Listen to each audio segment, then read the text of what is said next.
आप सबके घर में चरणामृत रखा होगा। उसके बाद में सबसे पहला जो काम करना है वो परमात्मा को दंडवत करो, और परमात्मा को दंडवत करने के बाद में सबसे पहले वह जो है चरणामृत लेना, ये रोज लेना, डेली। मुक्ति बोध पुस्तक में परमात्मा ने लिखा हुआ है, एक राजा था, उसकी पूरी कहानी लिखी हुई है परमात्मा ने, नाम भूल गया मैं उसका। तो उसने किसी जन्म में परमात्मा की अच्छी भक्ति करी, लेकिन बीच में लोकलाज में आके वो भक्ति छोड़ दी उसने। फिर वो किसी जन्म में वो माँ के गर्भ में पड़ा, मनुष्य योनि में, हाँ जगजीवन, वो मनुष्य योनि में पड़ा। और मनुष्य योनि में परमात्मा कहते हैं जब बच्चा माँ के पेट में 6 महीने का हो जाता है तब उसके अंदर चेतना आती है, तब परमात्मा उसमें आत्मा डालता है, वो चेतना आती है उसको कि मैं कहाँ था पहले, मैंने कितने जन्म मैंने 84 के भोग दिए, कितने मैंने मानव जन्म लिए, और कितने जन्म मैंने परमात्मा की भक्ति के बिना मैंने बर्बाद कर दिए।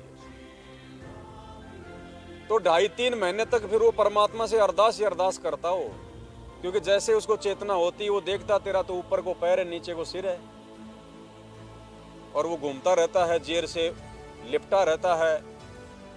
माता बहनें जो भी खट्टा मीठा खाती है उसको मच्छर जैसे लगती हैं। और 3 महीने का दुख हमारे को, अगर कोई बोरी में बंद करके 1 घंटे के लिए ऊपर पैर नीचे को सिर करके किसी पेड़ से टांग दे तो क्या हाल होगा हमारा। तो सोचो 3 महीने क्या होगा उस आत्मा को जब उसको चेतना आती है। वैसे तो 9 महीने से रहता हो। उस समय वो परमात्मा से प्रार्थना करता है। तो उसने जगजीवन ने माँ के पेट में बहुत सारी उसने प्रतिज्ञा की थी उसने परमात्मा से, उस दुख में कि परमात्मा मेरे को बाहर निकाल दो, मैं ये भी करूंगा, मैं वो भी नहीं करूंगा, सारी मर्यादा जो गुरुजी हमें बताते हैं। और उसने प्रतिज्ञा की थी कि मैं अपनी कमाई का 50% आपको दूंगा परमात्मा, दान धर्म में लगाऊंगा। 50% की उसने माँ के गर्भ में भगवान से प्रार्थना की थी, और आज 10% भी बड़ी मुश्किल से निकाल पा रहे हैं। दूसरी प्रार्थना उसने ये की थी कि मैं सुबह उठते रोज मैं आपका चरणामृत लूंगा, डेली चरणामृत। अब कितने भाई बहन हैं जो रोजाना चरणामृत लेते हैं? कई तो ऐसे हैं जिनके साल 6 महीने में खांसी जुकाम होता तब लेते हो। जबकि परमात्मा ने, और हम रोज पढ़ते हैं, लेकिन भाई साध संगति के अभाव में हम समझ नहीं पाएंगे। हम रोज पढ़ते हैं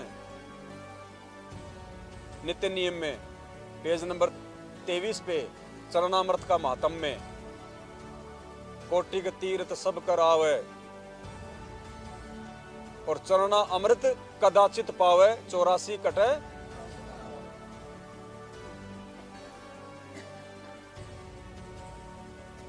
तो उसने माँ के पेट में ये प्रतिज्ञा की थी कि मैं रोजाना मैं आपके चरणों का अमृत पीऊंगा, चरणामृत पीऊंगा आपको। चरणामृत पीने से हमारे अंदर आधी नहीं आती है, क्योंकि हम किसी के चरणों का जल पी रहे हैं, उससे नीचा कर्म नहीं हो सकता।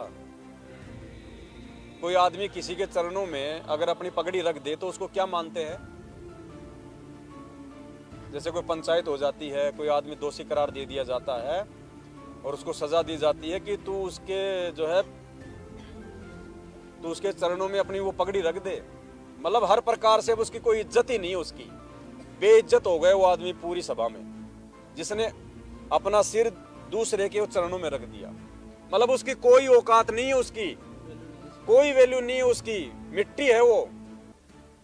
तो हम अगर किसी के चरणों का अगर अमृत पिएंगे और जल पिएंगे तो हमारी इसमें कोई औकात नहीं है। तो परमात्मा ने कहा कि ये चरणामृत पियो तो ये बातें सोच के पियो, तब तुम्हारे अंदर आदि नहीं आएगी, ऐसे आदि नहीं आएगी। किसी भी आदमी के चरणों में लेटना मतलब अपने आप को मिट्टी समझना। तो जब हम गुरुजी को हम दंडोत करते हैं तो खाली ये सोच के ना करें कि भाई लो गुरुजी हमने दंडोत कर लिया, उसका फायदा नहीं मिलेगा। परमात्मा ने बताया जब अपने आप को मिट्टी में मिला के तुम दंडोत करोगे तब तुम्हें उस दंडोत का फायदा कि परमात्मा मैं तो आपके चरणों की धूल हूँ, मेरी कोई इज्जत नहीं है। जैसे जानवर होता है, गाय भैंस होती है, मिट्टी में लोटी रहती हो। तब जाके हमें इन चीज़ों का फ़ायदा मिलेगा, हमें वो यज्ञ का फ़ायदा मिलेगा। सतगुरु रामपाल जी भगवान,